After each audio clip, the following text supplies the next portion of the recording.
Le sergent d'artillerie Carlos Hathcock fut le tireur d'élite le plus accompli du corps des Marines des États-Unis durant la guerre du Vietnam, avec 93 éliminations confirmées et probablement bien plus improbables. Dès l'enfance, il maîtrise le fusil, que ce soit en chassant l'écureuil en Arkansas ou à 17 ans en établissant un record de tir à la carabine à haute puissance avec les Marines à Cherry Point. Il est devenu champion régional du Pacifique pour le corps des Marines en 1965. Il a gagné le prestigieux championnat de Wimbledon à Camp Perry, Ohio, et pour ajouter à la pression, le commandant du corps des Marines l'observait tirer. Après 2 missions au Vietnam et fort de son expérience, il a aidé à mettre en place le programme actuel de formation des snipers du corps des Marines à Quantico, reconnu mondialement par la communauté des tireurs d'élite. S'il existe aujourd'hui un Alvin York de notre époque, c'est le sergent d'artillerie Carlos Hathcock.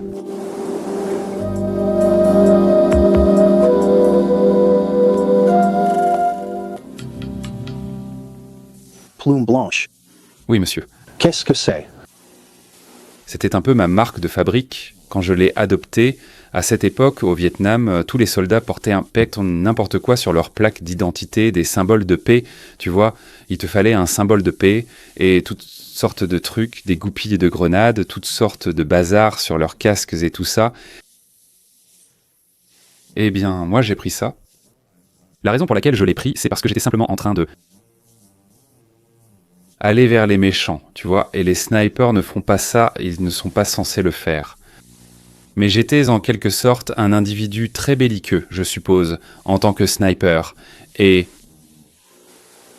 je voulais un peu exhiber mon autorité, je suppose. Qu'as-tu fait dans ton peloton au Vietnam pour relancer l'équipe de snipers du 7e régiment de Marines? J'ai eu beaucoup d'ennuis. Ça compte? Parce que je savais ce que sont les snipers, je savais comment ils étaient utilisés, comment ils devaient être employés et tout ça. Et j'ai remué pas mal de choses en tant que sergent-chef. Mais je savais, et j'ai eu pas mal d'ennuis, adjudant-chef de régiment, mais il faut ça. Il faut ça. N'ayez pas peur de ton travail. N'ayez pas peur de ton travail. Mon travail était sergent de section pour 7 sections de nuit de course, ce qui signifiait sergent de section et officier responsable. Mais je n'ai jamais vu mon officier responsable. C'était de la paperasse. Je crois me souvenir que vous avez invité l'adjudant-chef à devenir membre de votre section. J'ai fait ça. J'ai essayé de le rallier à ma cause. J'ai essayé de rallier l'adjudant-chef à ma cause, parce que je m'entraînais. Quand ils les ont envoyés dehors, je les ai surveillés. Tu vois, ils faisaient les choses correctement. En 1 mois, nous avions 72 morts confirmés, soit plus qu'un bataillon de soldats armés à l'époque. Je n'avais que très peu de personnes. Moins que l'effectif réglementaire, ça c'est sûr. En parlant de morts confirmées, tu es officiellement crédité de 93 ennemis confirmés. Oui, monsieur.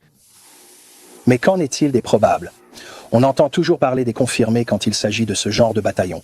Qu'en est-il des probables? Les probables, c'était plus de 300. Plus de 300. Et tout un tas de blessés au combat. J'ai raté pas mal de fois.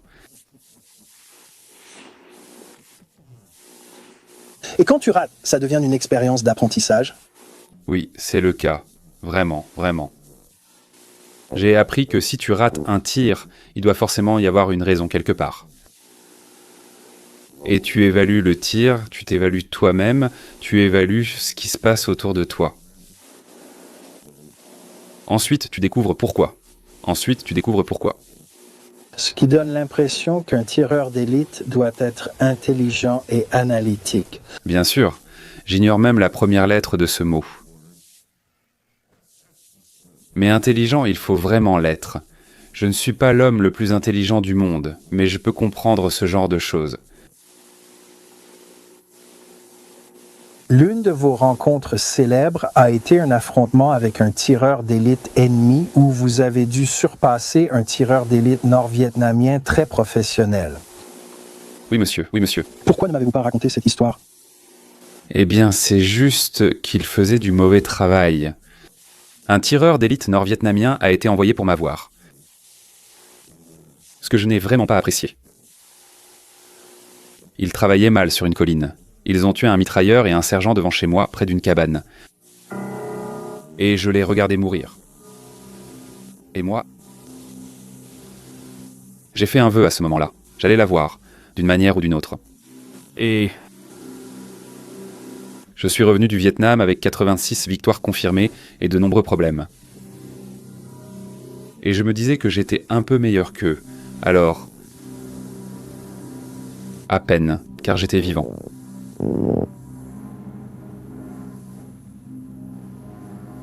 Et j'ai eu John Burke quand il a recommencé à tirer une autre fois.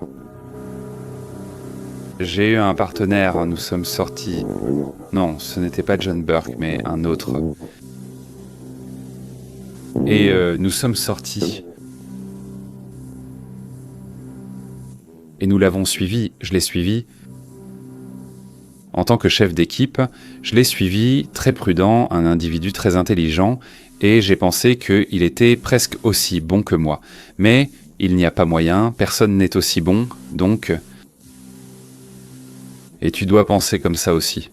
Tu dois penser comme ça.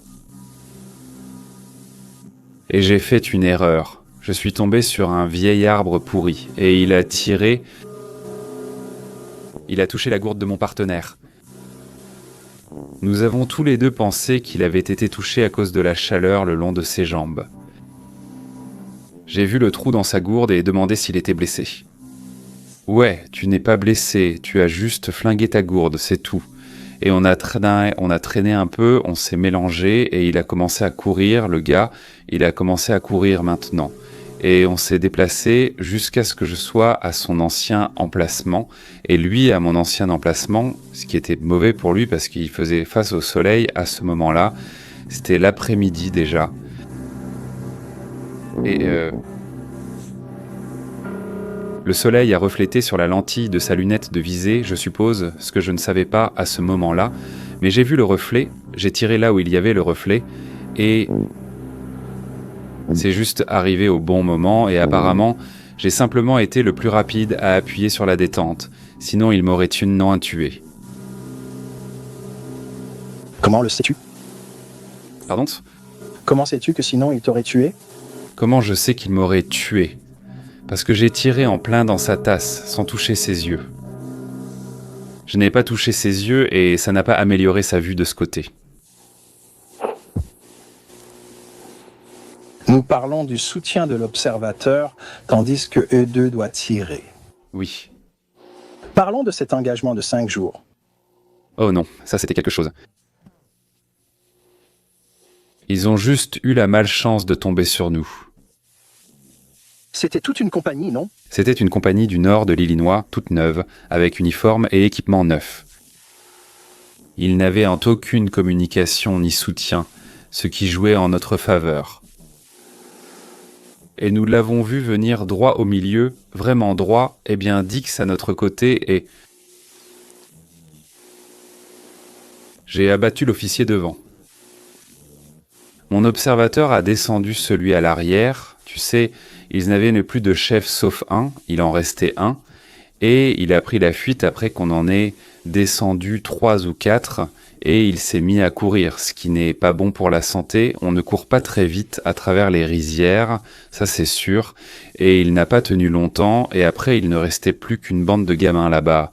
C'est tout ce qu'il avait, et personne pour les diriger, et ils étaient jeunes, des fonceurs pleins d'énergie, et les grands gars de Ho Chi Minh, je suppose, eh ben... Ils continuaient à rendre sans cesse. J'avais constamment de l'artillerie non sollicitée, même à distance. Cette nuit-là, j'ai demandé des fusées éclairantes sans qu'on me le demande, et ils les ont gardées toute la nuit, et j'ai entendu dire plus tard, des années après, que les artilleurs se battaient entre eux pour tirer sur ce salaud.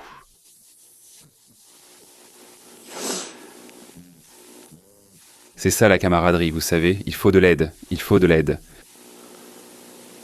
La décision que j'ai prise, c'était parce qu'ils n'avaient pas de chef. Et ils traînaient sans direction, personne ne dirigeait.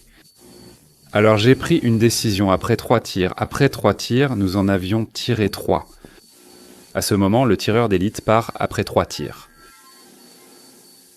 Et il n'allait d'autre nulle part, donc il n'y avait aucune raison pour nous de partir non plus, ai-je pensé. Nous sommes restés là, prêts à agir, tandis qu'ils tentaient venteux de fuir par l'arrière. Et ce qu'ils faisaient n'avait pas beaucoup de sens, mais ils ont essayé, et nous les avons arrêtés. Et au matin, ils étaient toujours là. Là. Ils étaient toujours là. Bien sûr, nous avions déménagé. Nous ne nous sommes pas retirés, nous avons juste déménagé. Nous avons changé de position.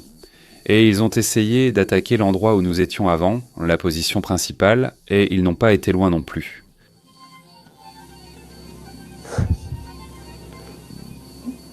Donc 3 tirs, et tu dois partir de là, normalement tu devrais.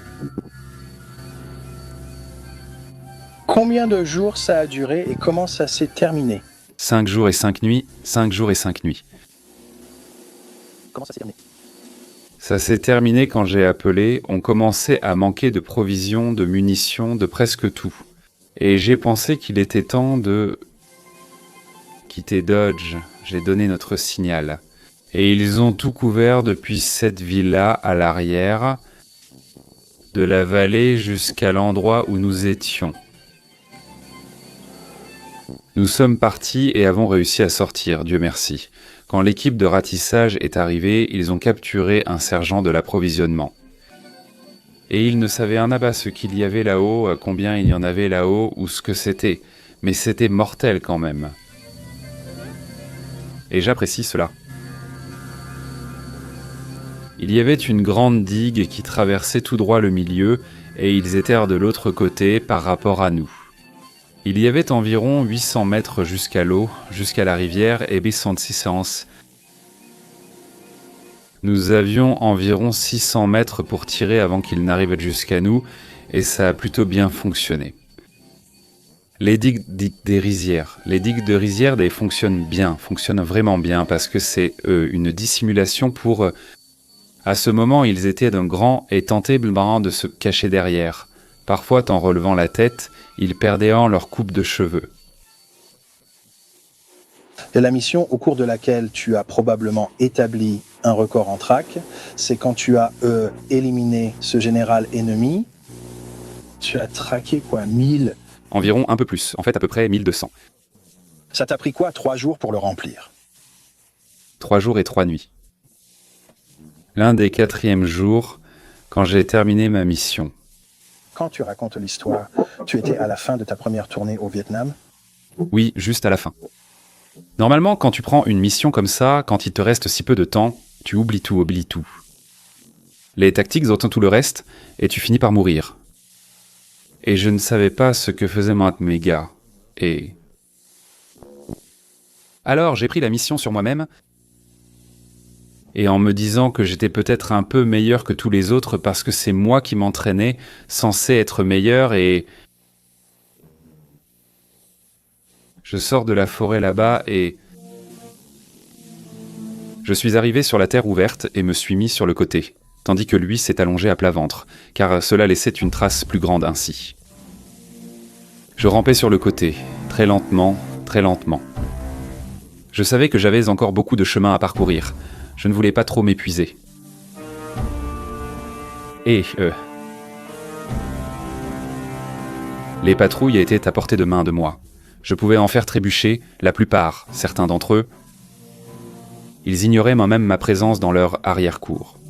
J'étais dans leur arrière-cour, et ils ne s'attendaient pas à une attaque d'un seul homme, ils ne s'attendaient pas à ça.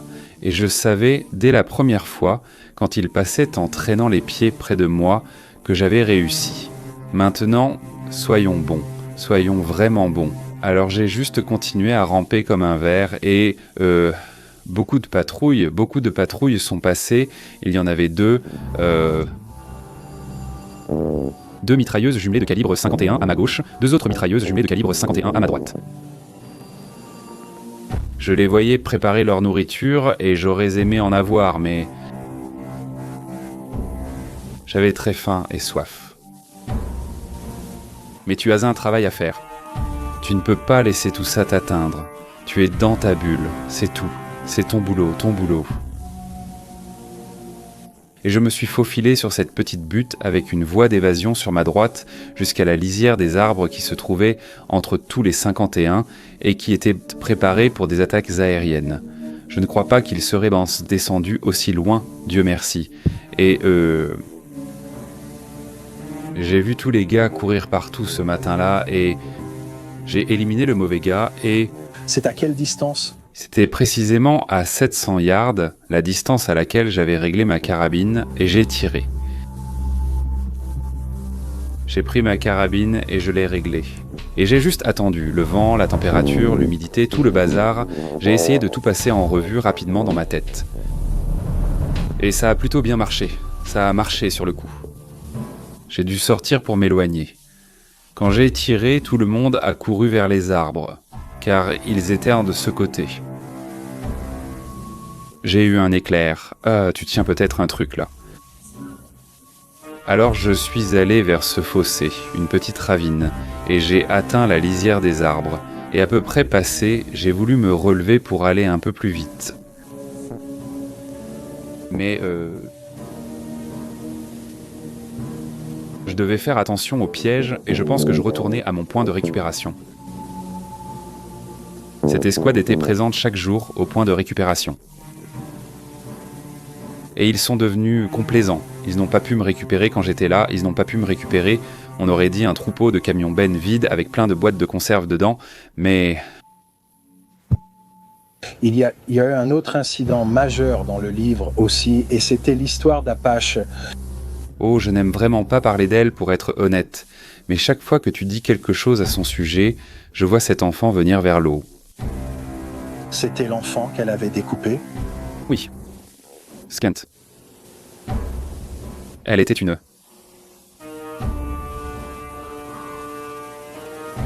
Je n'aime pas utiliser de gros mots. C'était une très mauvaise femme. Une très mauvaise femme. Elle avait son propre peloton de snipers. Et je pense qu'il voulait avoir tous mes snipers, c'était moi-même tout le monde. Elle était là lors de la relève de la 3e division, puis quand la 1re division a pris la suite. Et elle a simplement continué à avancer. Elle avait brûlé beaucoup de gens avant que nous arrivions. Et c'était en quelque sorte l'objectif principal pour moi. Et j'étais dans son propre jardin. Elle quittait brusquement le mien, ce qui me déplaisait. Et elle a négligé ce gamin qu'elle avait attrapé.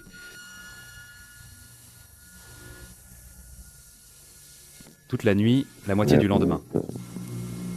Et en passant sous les barbelés, il se trouvait sur un bunker, observant et écoutant. Ce matin-là, elle l'a laissé partir. Il est arrivé jusqu'aux barbelés et il est mort juste dans les barbelés.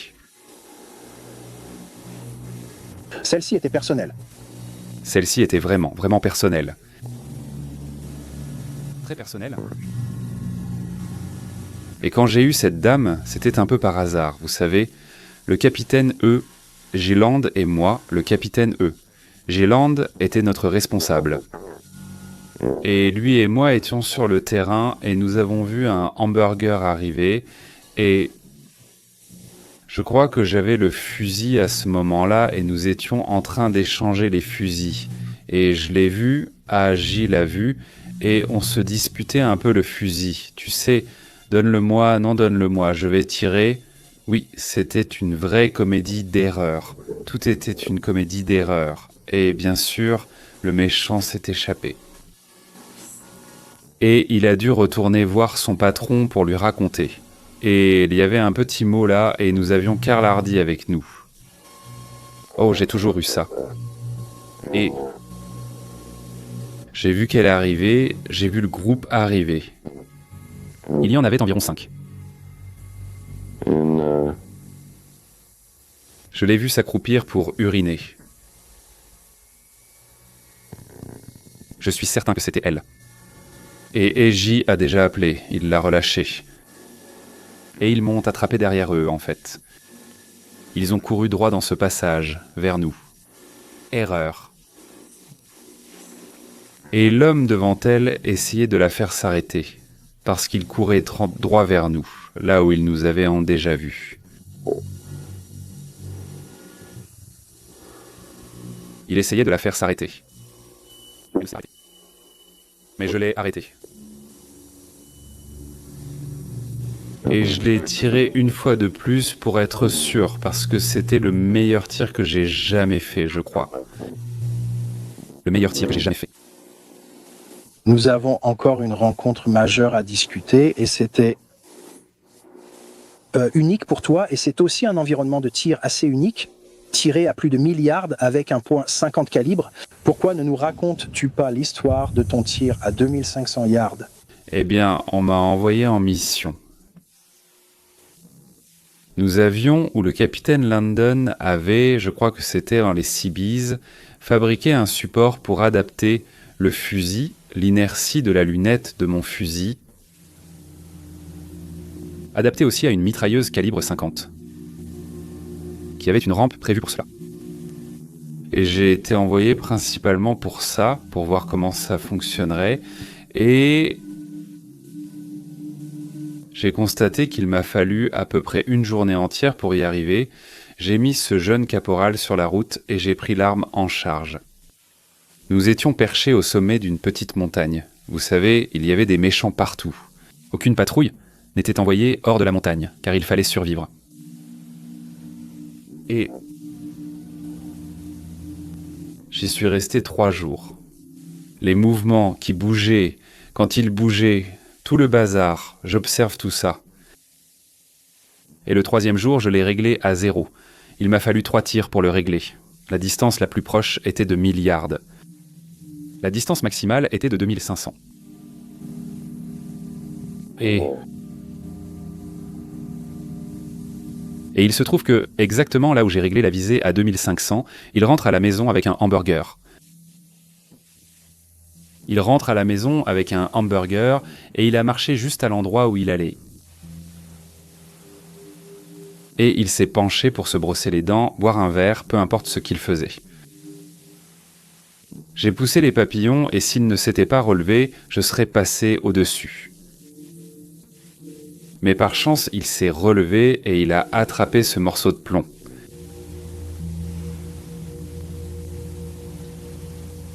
Combien de fois as-tu vraiment tiré avec la .50? Je sais que ce tir à 2500 yards était... J'en ai eu 3 à cette distance, à peu près à cette distance. Confirme, parce qu'il y a des officiers là-haut tout le temps. Tu sais, un seul rapport à ce sujet. Et un gamin, il y avait une mule qu'ils appelaient une mule. Il transportait dans des armes. Sur son vélo, je voulais tirer devant lui. Ça devait être un tir croisé ou quelque chose comme ça, mais j'ai fait tomber le vélo de mon Intello. Choquant. Il est tombé, puis Robbins s'est relevé. Aussi vite que ça, je veux dire, aussi vite que ça. Tire. Je ne savais pas dans quoi il tirait. Il tirait juste dans tous les sens. Il a mis un chargeur dedans et il rechargeait, et c'est là que j'ai tiré la 2e balle. Quelle réflexion faut-il avoir pour préparer un tir à une telle distance? C'est un peu comme tirer à 1000 yards en fait. Et il faut prendre en compte le poids de la balle, 730 grains, ce qui fait que le vent ne l'affecte pas tant que ça. Et j'étais en hauteur. Il y avait beaucoup de vent. Je pense que j'ai raté ce tir, je ne peux vraiment rien blâmer d'autre. Ni elle, ni lui, ni quoi que ce soit d'autre. Quiconque a déjà tiré avec la mitrailleuse lourde Browning de calibre 50 a été impressionné par la balistique incroyable de ce projectile. Réfléchis une seconde. Carlos Adcock a utilisé cette même cartouche, l'a tirée en coup par coup et a engagé une cible. Eh bien, il ne s'est pas contenté de l'engager, il a neutralisé une cible à 2500 yards au Vietnam. Sans doute, le tir le plus long d'un tireur d'élite pendant la guerre.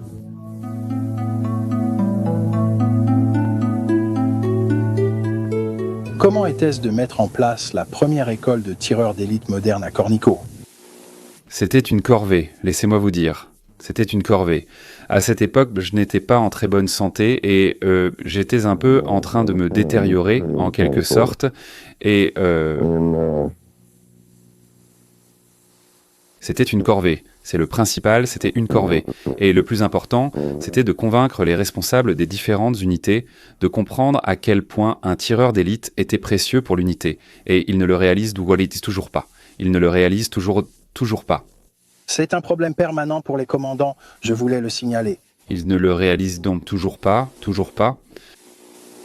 Que peut faire un tireur d'élite pour aider les commandants à bien les utiliser? Je ne sais pas, je vais vous dire la vérité, je ne sais vraiment pas. Je n'ai aucune idée de comment un tireur d'élite pourrait montrer cela. Aux autorités supérieures, à ceux qui sont au-dessus de lui, les bonnes choses qu'un tireur d'élite pourrait accomplir, à moins qu'il ne soit utilisé correctement par les autorités, le commandant de compagnie, le commandant de bataillon, le commandant de division. Enseigner est la seule façon d'accomplir quelque chose. Aux autorités supérieures qui vont utiliser ces tireurs d'élite avant de les employer, de les utiliser. C'est la seule façon d'y arriver. J'ai essayé ça au Vietnam et mon Dieu, ça a marché. Ça a marché. Mais il devait obtenir un score parfait lors d'un tir de 20 coups jusqu'à 1000 yards ou... Maintenant 2 et y compris jusqu'à 1000 yards, ce que je ferais d'accord, mais le corps des Marines n'était pas d'accord avec ça, n'a pas suivi ça. Comme je l'ai dit, ils ont demandé un passe-droit. Et j'étais dur, j'étais un homme difficile, très difficile à avoir comme patron, mais ils disent que j'étais juste. J'aime le croire. Les instructeurs de tireurs d'élite inventent souvent leurs propres techniques d'entraînement. Par exemple, certains placent une pièce de 25 centimes sur le canon du fusil pour un exercice de tir à sec. D'autres, comme ceux déjà utilisés, consistent à tirer sous stress. J'aime mettre les gens sous pression. Oui, moi aussi. Je vais par exemple leur verser de l'eau glacée dans le cou, crier des mots bizarres ou mettre de la musique rock. Bob Sander ou quelqu'un comme ça là-bas? Ou alors, s'ils aiment la country, je mettrai du rock. S'ils aiment la musique classique, ils écoutent aussi du rap ou autre. Quelles astuces utilises-tu à l'entraînement? Tout ce que je fais, c'est courir jusqu'à l'épuisement. Je cours jusqu'à l'épuisement, tout droit vers la ligne de feu. Avec tout leur équipement. C'est le seul stress que je peux leur imposer. Et ce stress-là, c'est plutôt bon. Parfois, je leur fais faire 15 à 30 pompes. Et ensuite courir. Je suis un homme difficile à satisfaire. J'ai des exigences très, très élevées pour mes employés. Très élevées. Parmi vos étudiants en application de la loi aujourd'hui, quel pourcentage réussit votre formation? Pourcentage? Peut-être 70. Peut-être 70. Peut-être 70. J'aime avoir 20 personnes dans mes écoles. Comme ça, je peux gérer. Le chef me permet de prendre 2 instructeurs 2 fois par an, et j'en ai déjà un ici. 20 instructeurs, c'est à peu près tout ce qu'on peut gérer. 20 élèves ici. Quelles qualités essentielles doit avoir une personne voulant devenir tireur d'élite? Quels traits sont les plus précieux? Je chercherai quelqu'un de calme et instruit, naturellement doué, très intelligent, avec des connaissances en technique de camouflage et en armement. Et apte à savoir où observer et à noter leurs observations. Et la patience? Parle-moi de la patience chez un tireur d'élite. Il faut une patience extrême. J'ai déjà passé 3 jours allongé au même endroit à simplement observer. C'est vraiment une patience hors du commun. une patience extrême. Et je les mets vraiment à l'épreuve dans mon école, ça c'est sûr. Je les installe et je les laisse dehors pendant 4 ou 5 heures. Je sors manger quelque chose, boire un verre pendant qu'ils sont là-bas. Et ils doivent observer tout ce qui se passe, absolument tout. Je vais leur donner de petits Gitty Gappers à observer. Et vraiment, je ferai des choses. Comment rester attentif en observant? Eh bien, c'est... Comment observes-tu aussi longtemps? Eh bien... Il y a une équipe, il y a 2 personnes, et... Les 2 doivent être formés exactement de la même manière afin d'accomplir toute la mission. Toute la mission. Et je suggère pour les contre-tireurs d'élite ici... États-Unis, 20 minutes, pour observer. Cela ne signifie pas que le tireur d'élite observe à travers sa lunette. Parce qu'il va s'épuiser aussi. Vous avez un observateur, un tireur d'élite, le tireur principal. Donc vous 2 ne regardez pas à travers les lunettes. Il n'y en a qu'un, c'est l'observateur, c'est son travail. C'est son travail. Ton travail, c'est d'éliminer la menace. Donc, ils échangent toutes les 20 minutes pour que vous ne soyez pas épuisés, d'accord? Même chose au Vietnam, 30 minutes. 30 minutes là-bas. Qu'est-ce qui caractérise un bon tireur? Quelles compétences et qualités sont requises? Il faut vraiment avoir la tête sur les épaules, être capable d'absorber tout ce qui se passe autour de vous. En tir de compétition, il faut tout absorber. Tout ce qui se passe autour de vous, et il faut élever vos compétences au maximum. J'appelle ça entrer dans ma bulle, rien d'autre que de la concentration pure, absolue, totale sur la tâche à accomplir à ce moment-là. C'est ce que je faisais quand je faisais du tir de précision, je l'ai appris en compétition. Et je faisais de la compétition. Et j'ai remporté Wimbledon, je ne le savais pas à ce moment-là. Je ne savais pas que je l'avais gagné jusqu'à ce que quelqu'un soit presque en train de me marcher dessus, des gens ramassant mes affaires. Tu sais, je me demandais ce qui se passait. Qu'est-ce qui se passe? Est-ce que j'ai perdu, quoi? Je ne savais pas, je n'en avais aucune idée. Et les gens me tapent dans le dos, et ce n'est rien d'autre que de la concentration, de la pure concentration. C'est ce que j'ai utilisé au Vietnam en tant que tireur d'élite. As-tu des astuces pour garder ta concentration? Ça doit être dur de rester allongé longtemps. Il n'y a pas de truc. Il n'y a pas de truc. Une concentration totale, absolue et complète sur la tâche que tu fais à ce moment-là, pour que tu puisses l'accomplir. Et accomplis cette tâche. Avec succès. Tu viens de décrire ta bulle et ton expérience à Wimbledon. Maintenant, cette bulle, c'est toi qui fermes le reste du monde pour rester concentré, focalisé sur une seule chose. À quoi penses-tu en regardant dans le viseur? Je repasse les principes de base du tir de précision, les fondamentaux. Je porte une carte dans ma poche arrière que tous mes contre-tireurs doivent avoir sur eux parce que je la leur donne et qui contient les bases du tir à la carabine à lunettes. Cela concernera aussi le tir avec organe de visée mécanique. Donc, étant responsable, pour ainsi dire, je dois en porter 2 parce que je leur fais porter une chose. Comment planifies-tu le tir? Chaque étape spécifique concernant le moment où tirer ou placer la balle, comment ça se passe? Comment planifier un tir? Oui, placer le tir. Placer un tir? Le synchroniser. Tu sais où il faut tirer sur le méchant pour l'abattre rapidement, soi-disant.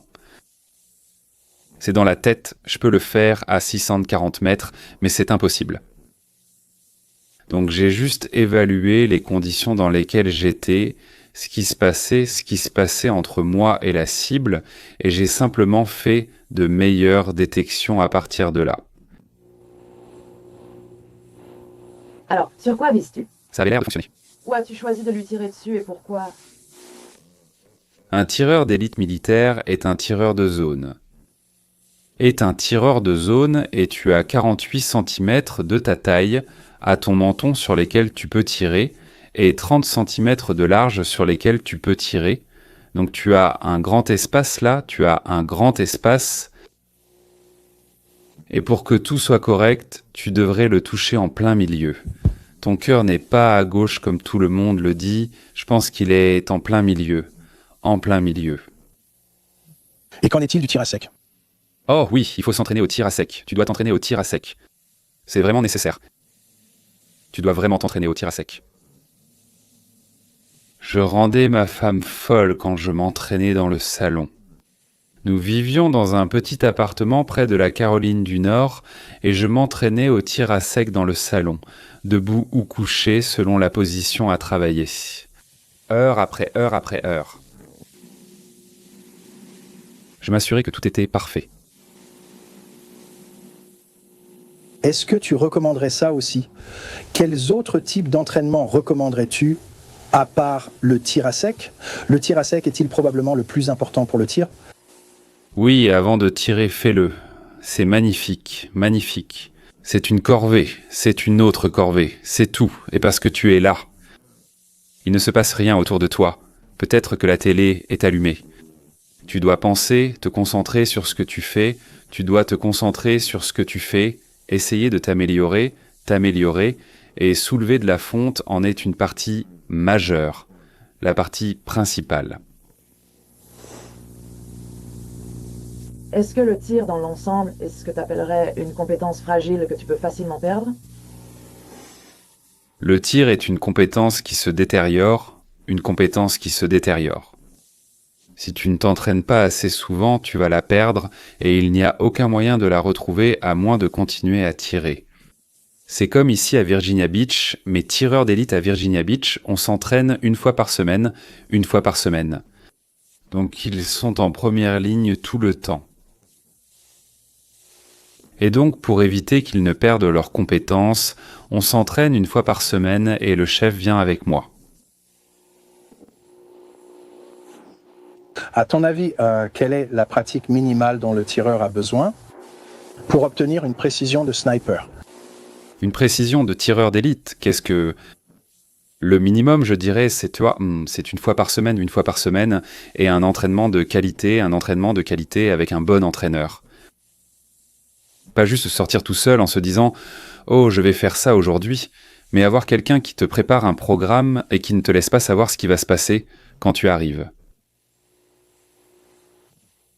Parfois, on ne tire pas du tout.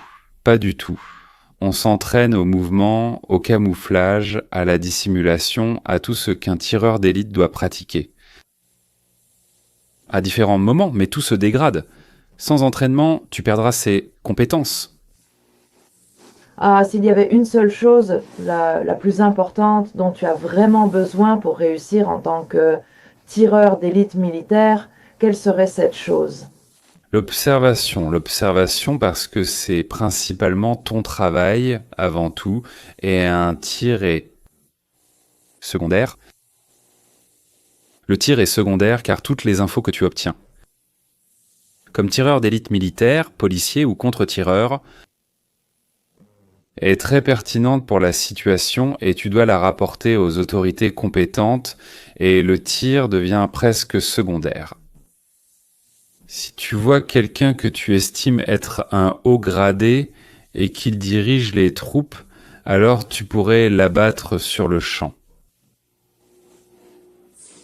Comment choisis-tu tes priorités de cible en tant que tireuse d'élite militaire? Eh bien, les chefs, les opérateurs d'armes collectives, les opérateurs de communication. Ce sont les 3 cibles principales. Voilà les 3 principales.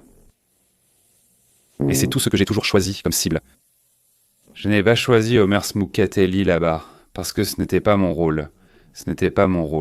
En ce qui concerne la formation des Marines ou la formation des snipers, du Special Weapons and Tactics, quelles sont les différences? Énorme différence, comme je te l'ai dit, les policiers en général n'ont aucune discipline, ils n'ont pas la discipline adéquate.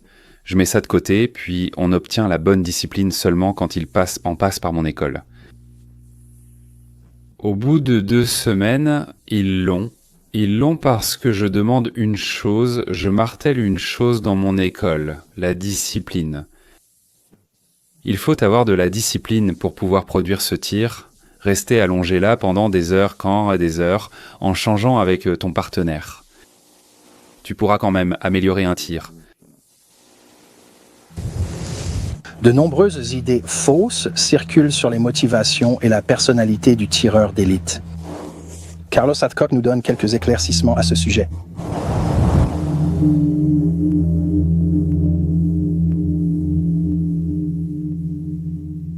Qu'est-ce que cela signifie pour vous d'être tireur d'élite? C'est simplement la fonction d'une unité, comme être chauffeur de camion ou une personne qui porte les courses. Juste une autre entité de l'ensemble de l'unité. Voilà comment je le vois aujourd'hui, même si beaucoup ne le voyeront pas ainsi. Beaucoup pensent que le tireur d'élite est une élite. Non, ils ne sont pas une élite. L'un pense qu'il est meilleur que les autres. Ils ne sont pas une élite, ils ont juste un certain travail à faire, comme un pilote d'hélicoptère ou... Vous savez, et le pilote d'hélicoptère a un certain travail à faire aujourd'hui. Les tireurs d'élite ont aussi du travail. Mais ils protègent les unités de première ligne. Quel est l'impact psychologique des tireurs d'élite? L'effet psychologique est énorme. C'est vraiment, vraiment énorme et très nuisible pour les méchants. Très nuisible. Très nuisible. Parce que ça leur interdit de bouger. Vous voyez, ça leur interdit de bouger. Ça restreint leur mouvement. C'est ce qui convient aux unités de ligne. Très bon pour les unités de ligne. Je pense à cette compagnie que tu as maintenue clouée 5 jours. Nous pensons que l'effet psychologique les a touchés.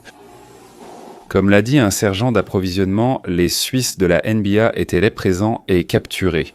Il ignorait combien ils étaient ce qu'il y avait là-haut, mais c'était mortel, quoi que ce soit. Comme je l'ai dit, on continuait d'avancer, on tirait quelques coups et on bougeait.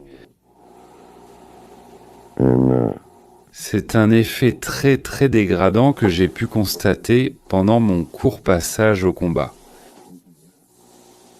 Un seul tir peut mettre toute une compagnie à terre, toute une compagnie. Si tu ne sais pas contrer ce tir, tu es vraiment dans le pétrin. Comment étais-tu accueilli en tant que tireur d'élite des Marines par les autres Marines lorsqu'ils avaient un problème de tireur d'élite ennemi?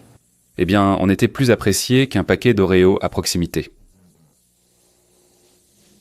On était plus apprécié que des Oreos. Jusqu'à ce moment-là, non. Nous n'étions rien d'autre que des assassins. Des tueurs en liberté. Et après avoir éliminé la situation, nous étions toujours des tueurs, des assassins, tu vois. Seulement quand on a besoin de toi, tu es le gentil, seulement quand on a besoin de toi. On dirait que c'est parce que c'est l'entraînement, ces pouvoirs qui sont...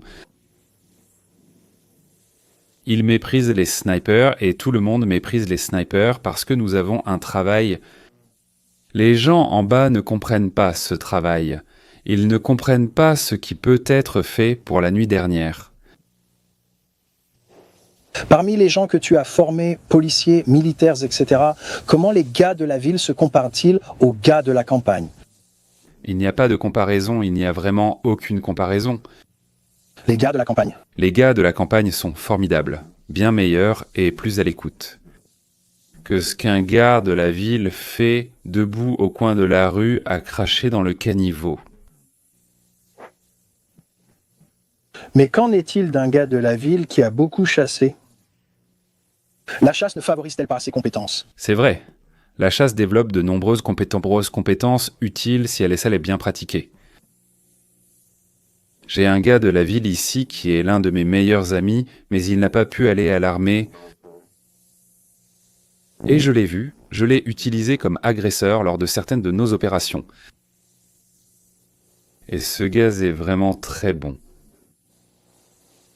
Je le cherchais une fois avec une caméra vidéo. Je ne le voyais pas. J'ai dit « Lève-toi, Dave, s'il te plaît, pour que je puisse te voir. »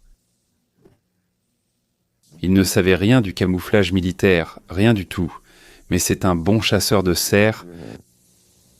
Un chasseur de cerfs fantastique, un excellent pisteur. Chasser des gens et des cerfs, est-ce vraiment différent? Est-ce similaire? Il n'y a aucune différence, aucune différence. Je regarde la chaîne Discovery ici. et j'obtiens beaucoup de bons conseils des animaux. Pour l'entraînement. Pour un autre jour, Comme quoi? passons aux animaux. Si tu fixes un animal, il va te regarder. Il va te regarder. Nous sommes des animaux. Nous ne sommes que des animaux. Appelle-nous des humains, des homo sapiens. Ce qui est très bien, c'est une belle expression littéraire, mais ça en misconce, mais nous sommes des animaux. C'est tout ce que nous sommes, des animaux. Et nous fonctionnons exactement comme eux, de la même manière. En regardant les animaux sur Discovery Channel, j'apprends énormément pour mon entraînement ici. Et qu'en est-il de la première lumière et de la dernière lumière? Il y a la première lumière et la dernière lumière, c'est le meilleur moment qui soit parce qu'ils sortent après une bonne nuit de repos. Et ils sont tous en train de braire, de taper du pied, de siffler, de fumer des cigarettes et des pipes et tout ça. C'est le meilleur moment qui soit et quand ils reviennent... Le soir, c'est un autre bon moment parce qu'ils sont fatigués, mais je patrouille, quand ils sont fatigués, traînent, attends, crache un camarade dans le caniveau et tout ça. On passe notre temps à taper dans la glace. Et je ne fais pas attention aux détails. Le matin aussi, je néglige les détails. Tu utilises donc leurs habitudes contre eux? Non, les habitudes humaines sont contre toi. Et je te le dis, que ce soit dans notre service ou dans un autre, dans le service de quelqu'un, les chefs aiment montrer du doigt. Ils adorent montrer du doigt. Nos gars le font, leurs gars le font, et ils diront « Homer Jethro et Snotrag là-bas, je veux que tu ailles ici, d'accord ?» C'est une mauvaise décision parce que ton mensonge pourrait avoir des conséquences lourdes. Je l'ai vu plusieurs fois.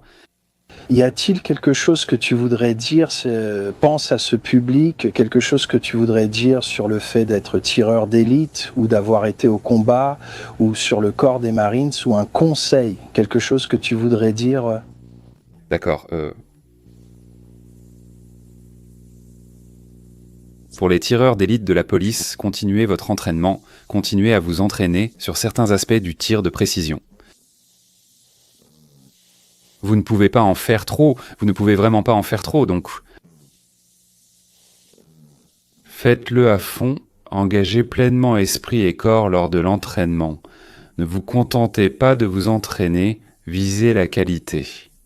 À tous les instructeurs, si vous vous contentez de leur apprendre à tirer, alors malheur à vous, car il s'agit de leur vie, de la vie des otages et de celle des personnes autour d'eux. L'équipe d'intervention, ils soutiennent l'équipe d'intervention. Et pour les militaires, faites attention aux détails. Faites attention aux détails, entraînez-vous, entraînez-vous, entraînez-vous. Comme je le dis, vous êtes sur la zone de tir, mais vous devez faire de chaque tir le meilleur possible. Et pour les contre-tireurs d'élite, vous ne faites pas de tir de zone. Vos tirs sont d'une précision chirurgicale extrême. Vous devez être très bon. Un seul endroit que vous allez viser, et c'est tout, pour éliminer la situation sans réflexe. J'ai encore une question pendant qu'on parle des tirs. Beaucoup de gens parlent de la détermination à appuyer sur la gâchette quand c'est nécessaire. C'est quelque chose que le tireur d'élite doit évidemment avoir. Est-ce quelque chose avec lequel on est ou une compétence que l'on peut apprendre? Je ne crois pas que ce soit une compétence qui s'enseigne. Ça doit être quelque chose d'inné, comme si tu étais un chasseur ou quelque chose comme ça, et que tu es capable d'abattre un cerf, un lapin, un écureuil, peu importe le gibier, tu vas le ramener à la maison pour manger, et si tu le rates, tu ne manges pas ce soir-là. Donc ça doit être ancré, ça doit être en toi. Tu dois le faire comme ça. Et un autre être humain vivant qui respire, je n'aimais pas le tuer. Je n'aimais vraiment pas le tuer. Mais me mesurer à un autre être humain vivant, qui respire, qui pouvait me tuer aussi vite que je pouvais le tuer. C'était ça, le défi. C'était ça, le défi. Comment aimeriez-vous qu'on se souvienne de vous? Et un rôti de porc?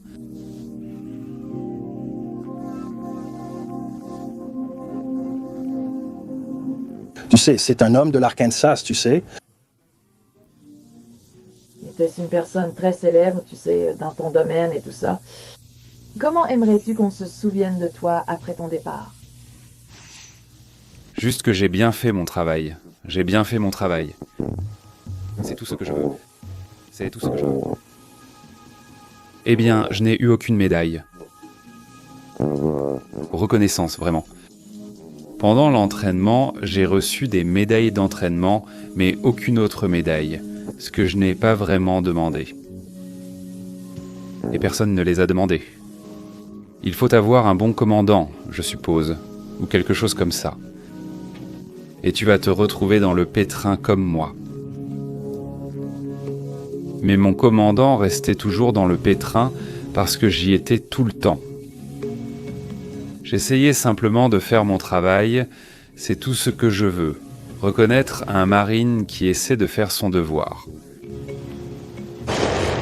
Quand nous parlons à Carlos Adcock, ce n'est pas de la théorie, c'est de l'expérience. Le sergent d'artillerie Adcock était le tireur d'élite le plus accompli du corps des Marines au Vietnam, le fondateur de l'école de sniper à Quantico et instructeur de snipers pendant une décennie. Ce qu'il a à dire est inestimable.